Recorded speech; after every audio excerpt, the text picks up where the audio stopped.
FORA.tv. The world is thinking.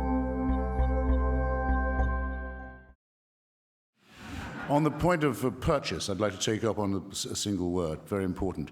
You wouldn't say, would you, that the United States has no purchase on the government of Israel? No, I wouldn't. No. I mean, in other words, if the Israelis are going to continue to build settlements in an identifiable, just a single suburb of Jerusalem, where most of the Arab population can produce documents proving they've owned their homes since before the British Mandate. If American policy can't get them to stop building in that one identifiable suburb of Jerusalem, then there's no such thing as leverage or purchase. And Obama went to all the trouble to point out that this is a terrible thing. He should have said more than he did, in my view, that it's theft as well as an obstacle to negotiations, and then walked away from that.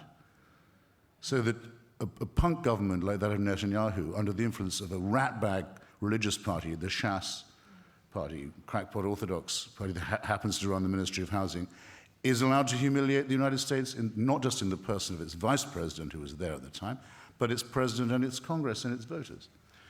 And immediately the president backpedals, and now he's being attacked by some leading American Jewish organizations as being, in principle, anti-Israel. So he's had a fight with one of the Democratic Party's most important voting blocs.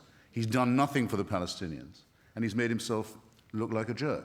This is not impressive. But when was American policy in the Middle East impressive? Well, actually, I'll give you an example. When George Bush Sr. Said to the Israelis, if you go on like this, I will ask Congress to suspend your loan guarantees, I thought that was extremely impressive. And so did everyone else in the Middle East, and it led to the nearest we've ever had to a proper peace conference. That was in Madrid.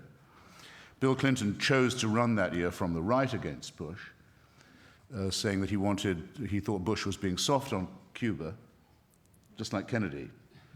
Thought Eisenhower and Nixon were being soft on communism in Cuba, and also from the right on Israel, saying if he was president, the Israelis would not be subjected to this kind of pressure. So the last time that there was an impressive American policy, it was a Republican administration, and it was undone by the hero of every liberal in this room.